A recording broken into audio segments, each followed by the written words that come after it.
Grace Mystic, and I want to give you a heads up about the next few weeks, the last week of August and the first week or so of September. So our sun just entered the sign of Virgo. It's going to be here until September 22nd.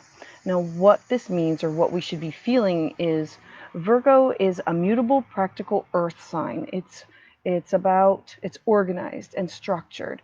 For many of us, it's about wanting to get organized, make a list, and move forward with things that were started in August and making a plan to get it finished for September.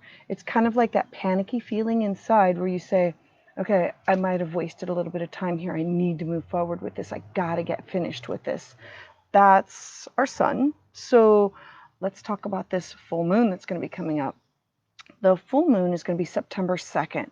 This is an amazing full moon. So full moons are always about illuminating, bringing to light. Remember that if the sun is here and the moon is here, on a full moon, you can actually see it. On a new moon, it's behind it. So our sun is going to be illuminating or showing us the big picture of things. It's in the sign of Pisces. Now, Pisces is ruled by Neptune. It's a water sign. It represents dreams, idealism, inspiration, and our connection to the divine. It also has a downside to it that represents deception, disappointment, and confusion. So things are going to be brought to light and illuminated during this full moon time. We are going to be very in tune to our senses of knowing the difference between truth and reality. This full moon is going to be illuminating what is hidden and revealing secrets. So secrets are going to be coming out. It's part of a bigger plan with the collapse of the old order, meaning our government, big business, and the beginning of new structures. So the future construction of new things coming.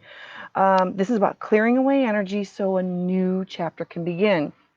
Now remember that we have Saturn, Pluto, and Capricorn all in retrograde. Saturn is our rules, our regulation, and the rings around it, and that is our order, our law. And Pluto is transformative, so it's still trying to transform things. Remember, all of this started back in January, and our Sagittarius is expansive and wants to expand whatever it touches. So when things start to go awry, it will expand or kind of like blow up a little bit. So let's go back to Mars. Mars is currently in its home sign of Aries. I absolutely love this. Aries represents our individual power, our freedom, us being like this starter. We want to ignite things. I love it. And things are going to start heating up with it.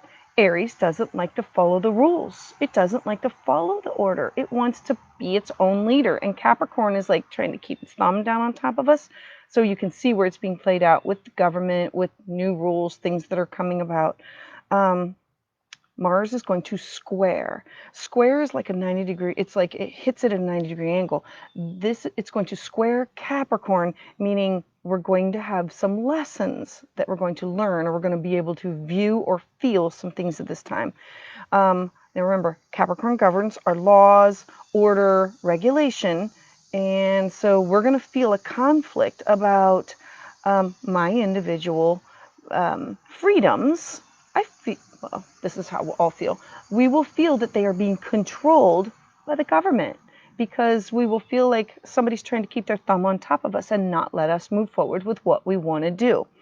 I sometimes think of Mars as this impulsive young child, and don't touch that, it's hot, and sometimes it does, sometimes it doesn't.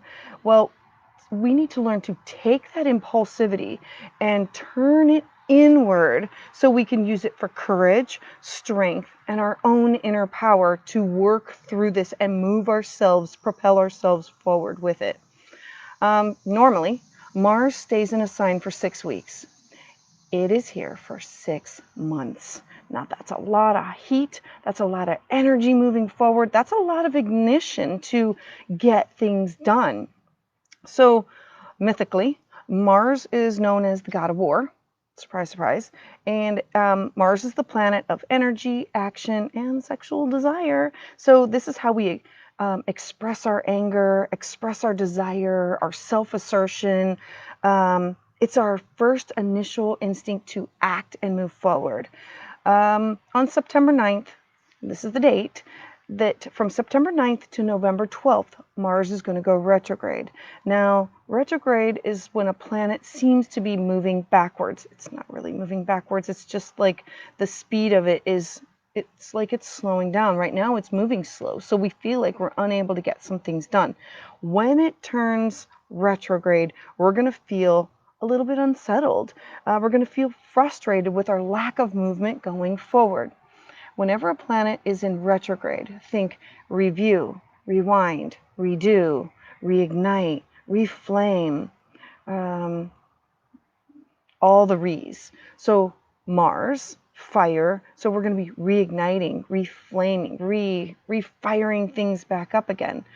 So use this time to focus it inward, because people will be easily angered.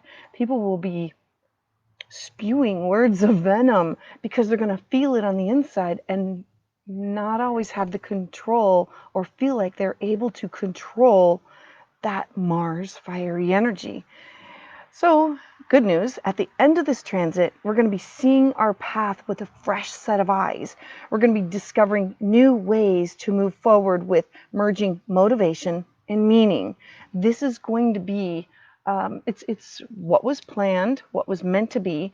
We started it in January. We're going to move through this September, October, mid-November, and then it will end, everything will start to end, I believe it's December 21st, like the winter solstice. And then next year is going to be about rebuilding. We're in a 2020 of let's tear down the old so we can build it up better, so we can build it up stronger. We need to, and you're going to see it in all structures, all businesses. Pay attention to the news and you're going to be able to see it. So for more of this, contact me for where it is in your astrology chart. If you cannot feel it or you want a little bit more clarity on it, I would love to talk with you about it. And I heart you. Bye.